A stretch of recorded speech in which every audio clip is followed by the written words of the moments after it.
Hello बच्चों, कैसे हैं आप सभी। आशा करती हूँ कि आप सभी बहुत अच्छे होंगे और आप सभी ने जो पिछला अध्याय वो अच्छे से कंप्लीट किया होगा।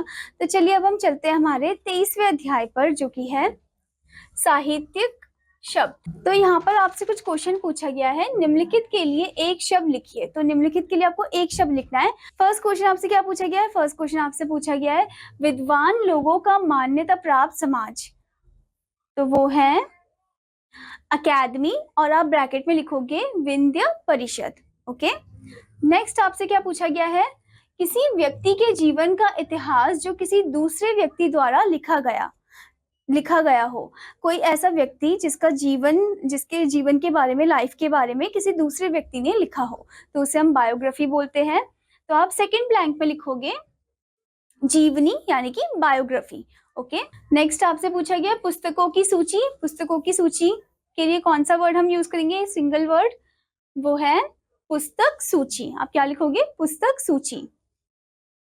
नेक्स्ट आपसे पूछा गया है वह स्थान जहां जंगली जानवर रखे जाते हैं, वो कौन सा स्थान है? तो वो है चिड़ियाघर। क्या है वो? चिड़ियाघर, यानी कि जू। ओके।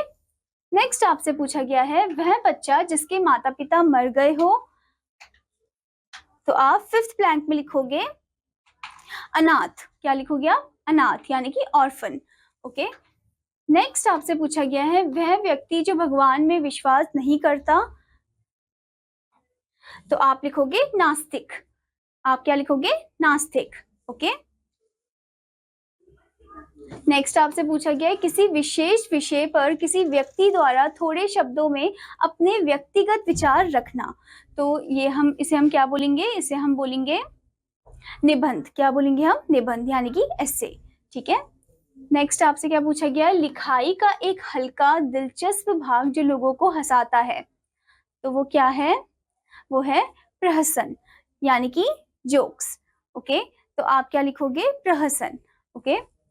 नेक्स्ट आपसे पूछा गया है वह व्यक्ति जो पढ़ लिख नहीं सकता, वो कौन है?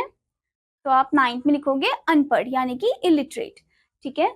नेक्स्ट आपसे क्या पूछा गया है? प्राचीन घटनाओं का अध्ययन। तो प्राचीन घटनाओं का अध्ययन के लिए आप कौन सा वर्ड यूज करोगे? इतिहास। इतिहास, यानी कि हिस्ट्री। ओके। नेक्स्ट आपसे पूछा गया है आधे से अधिक लोगों की सम्मिलित एक राय।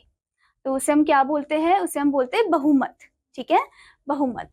नेक्स्ट आपसे पूछा गया है अपने ही बल पर निर्भर रहने वाला।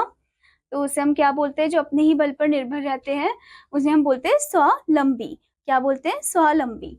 ओके। नेक्स्ट आपसे पूछा गया है ऐसा तर्क जो दिखने पर ठीक प्रतीत होता हो किंतु वैसा ना हो। दिखने में ठीक प्रतीत होता हो पर किंतु वैसा ना हो, तो वो है तर्काभास। क्या है वो? तर्काभास। ओके। नेक्स्ट आपसे पूछा गया है एक ही समय में उत्पन्न होने वाला। जो एक ही समय में उत्पन्न हो वो क्या है? वो है समकालीन। क्या है वो? समकालीन। तो आप लिखोगे समकालीन। आशा करती हूँ बच्चों कि आपको यह अध्याय अच्छे समझ में आया होगा, और आपका होमवर्क है कि आपको इन क्वेश्चंस को एक बार फिर से करना है और अच्छे से याद भी करना है। अब मैं आपको मिलूंगी अगले अध्याय में, तब तक के लिए धन्यवाद बच्चों।